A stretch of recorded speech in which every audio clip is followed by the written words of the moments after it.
내쉬면서 뜨세요. 자, 마음이 날씨를 숫자로 한번 표현해 보세요. 조선 선생님은 몇이에요? 저는 마음은 평온한데 음, 너무 졸린 상태여서요. 음, 명상하는 사이에도 음, 깜빡 졸았습니다. 나태혼침이 있으시구나. 네. 우리 정지 선생님은 저는 음, 아기, 나쁜 마음, 음, 여기에 해당하고요. 한 4에서 음, 5요. 4, 지금 5, 일제 강령 그것 음, 때문에 스트레스를 며칠째 받고 있고요. 음, 그것 때문에 불안하고, 음, 한국에 태어난 거에 대해서 음. 감사하다가 갑자기 기분이 아주 안 좋아졌습니다.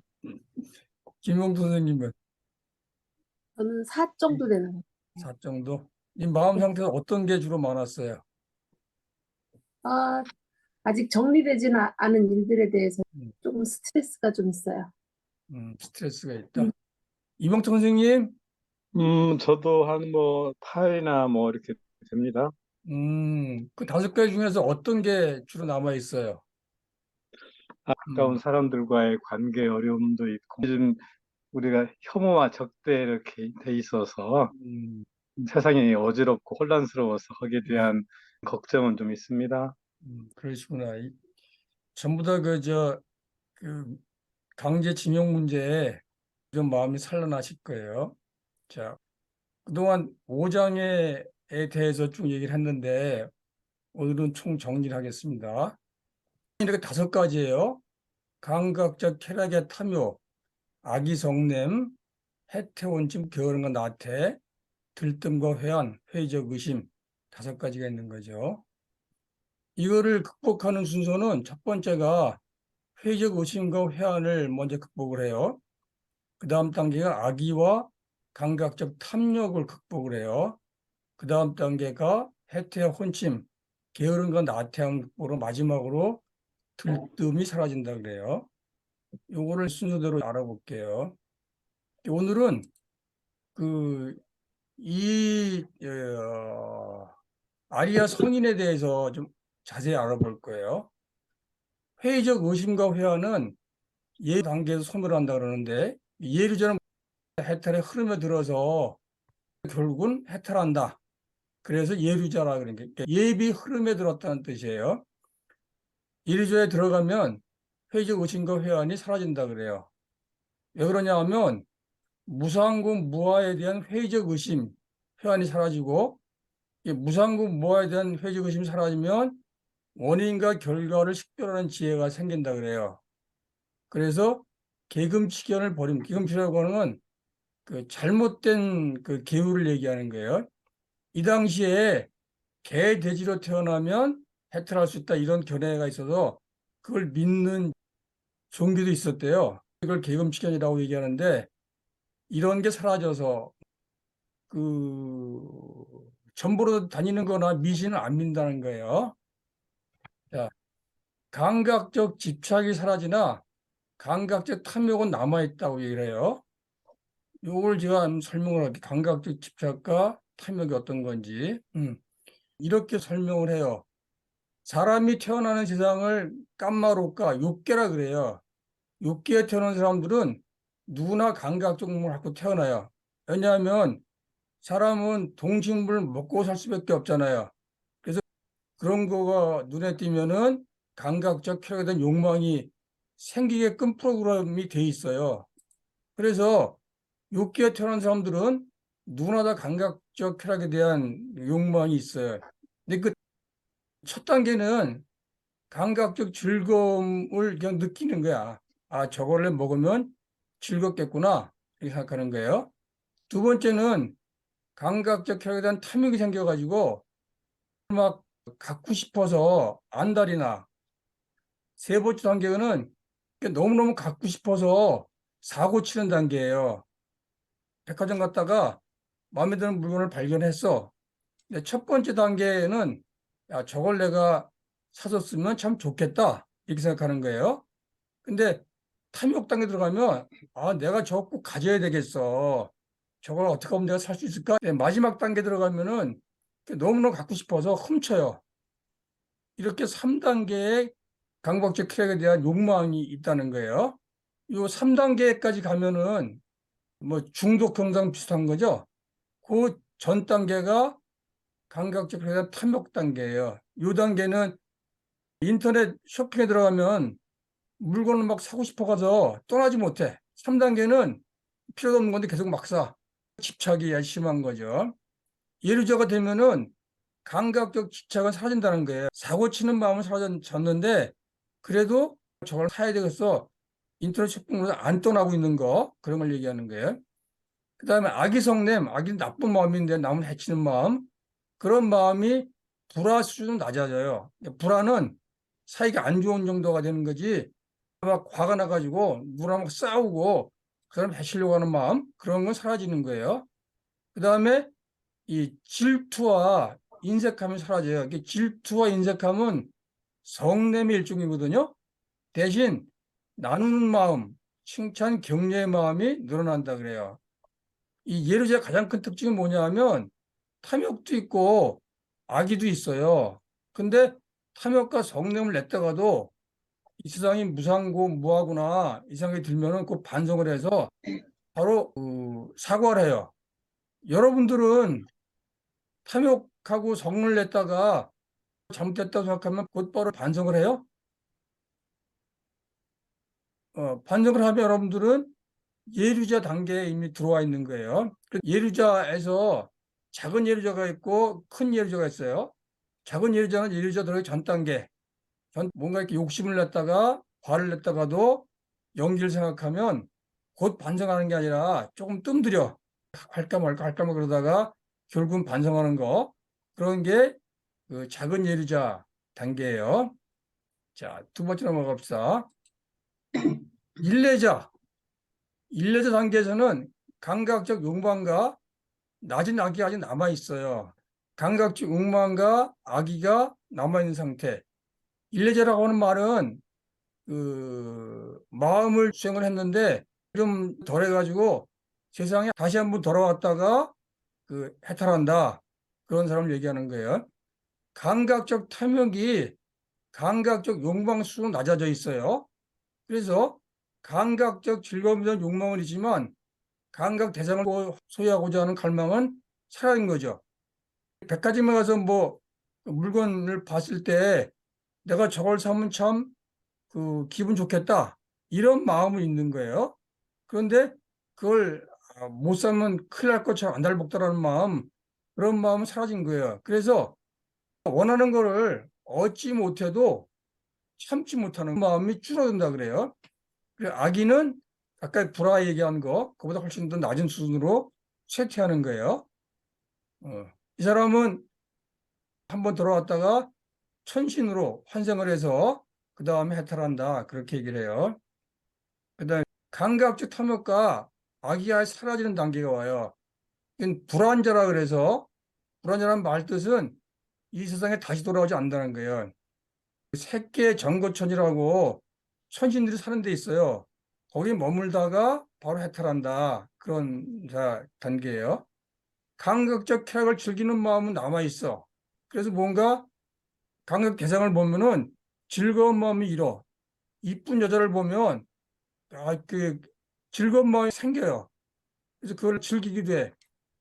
거친 말이나 행동에는 기분이 상하지 않아. 악의가 사라졌기 때문에 남이 막 쌍욕을 하거나 나쁜 행동을 해도 기분이 상하지 않아요.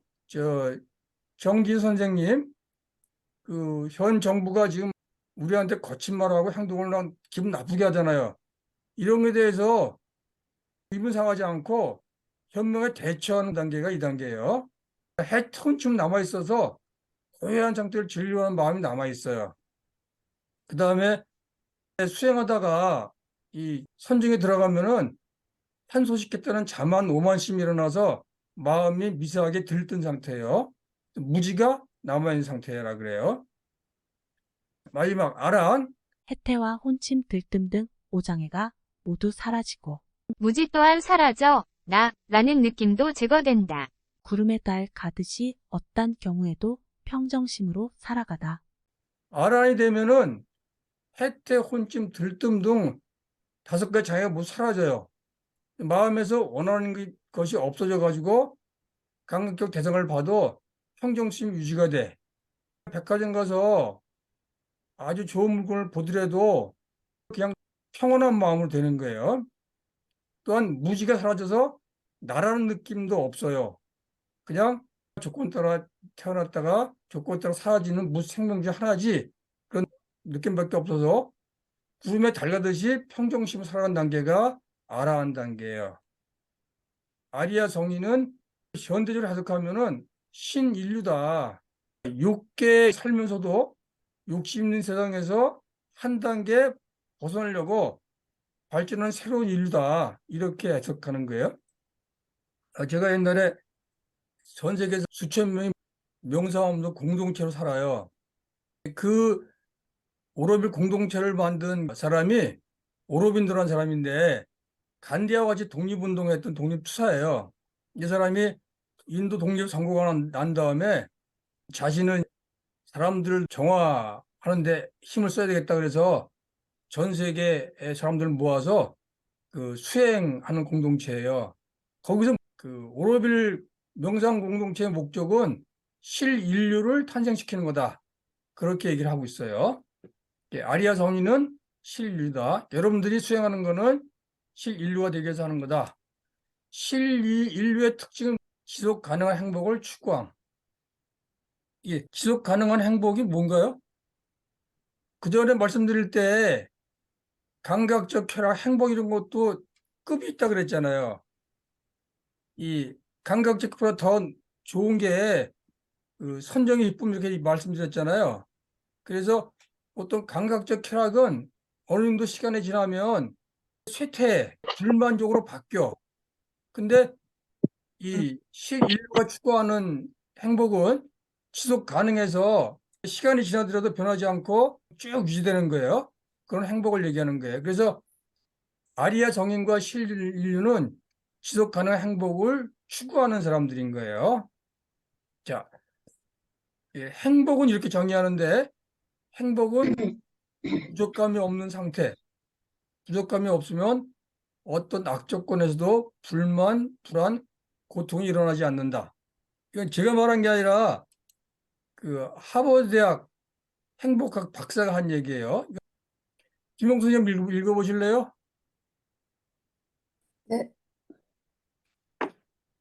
행복은 조건과 관계없다. 어떤 사람은 돈이 많아도 불행을 느끼고 어떤 사람은 악조건에서도 행복을 느낀다.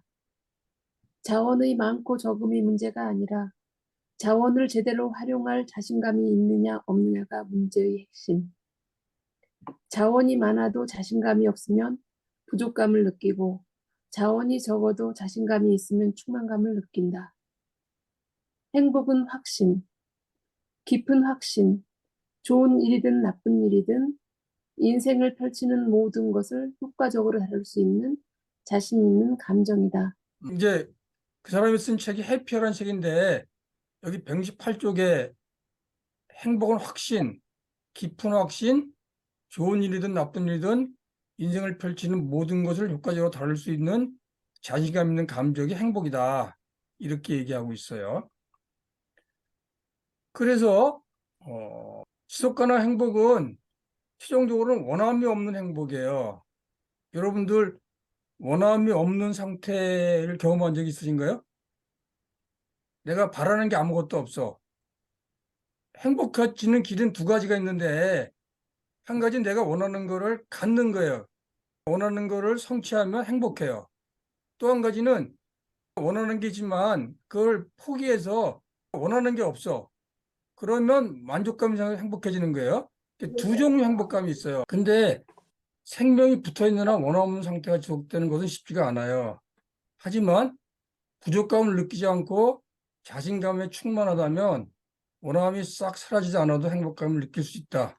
부족감이 없는 마음은 오장애가 없는 마음이다. 이렇게 해석할 수 있어요. 자, 그동안 우리가 5장의 대응 명상법을 배워왔는데요. 회의적 의심은